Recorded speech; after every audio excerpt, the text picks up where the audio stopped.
United forum of bank unions की जिला इकाई के नेतृत्व में बैंकों की राष्ट्रव्यापी हड़ताल शुक्रवार को दूसरे दिन भी जारी रही।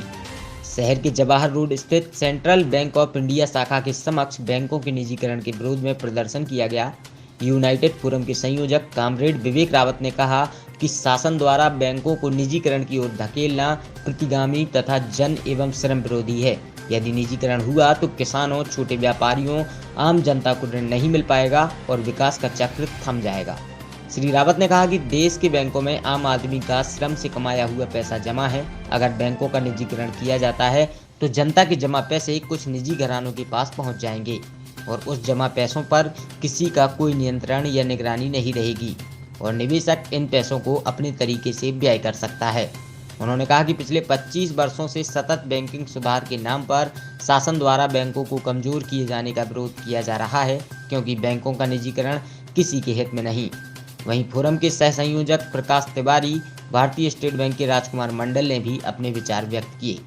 इस मौके पर भारतीय स्टेट बैंक से पवन तंडावी, रमेश सिंह, बहादुर सिंह, सुधीर प्रजापति, सेंट्रल बैंक से comrade D Tiwari, bank of Baroda से हरीश चौरसिया, पंजाब नेशनल बैंक से Priyanka Sharma, Indian overseas bank से मनोज नायक, कैनरा बैंक से हरिओम वाल्मीकि, पंजाब एंड सिंध बैंक से जसमीत सिंह सहित करीब 250 सैकड़ा बैंक कर्मी मौजूद रहे।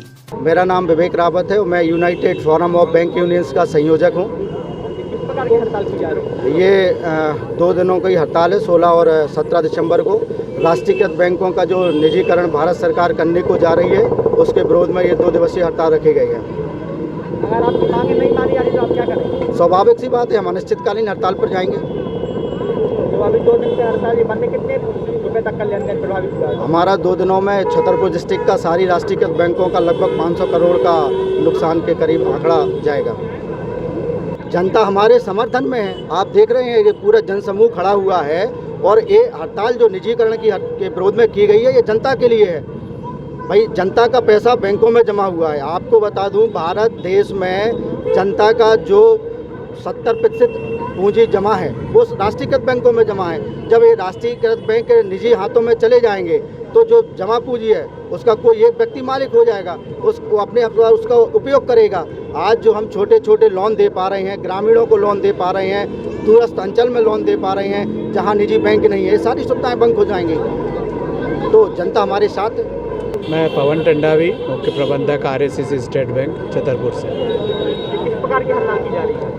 ये हड़ताल मुख्य रूप से जो गवर्नमेंट द्वारा निजीकरण करने का प्रयास किया जा रहा है बैंकों को, इसके विरोध में हम लोग ये हड़ताल कर रहे हैं। कल और आज 2 दिन पूर्णतः जितने भी राष्ट्रीयकृत बैंक है, इसके लगभग 10 लाख कर्मचारी और अधिकारी सभी लोग इस हड़ताल में शामिल हुए हैं और सरकार के इस फैसले के खिलाफ विरोध प्रदर्शन के रूप में हम लोगों ने 2 दिन की ये हड़ताल की है।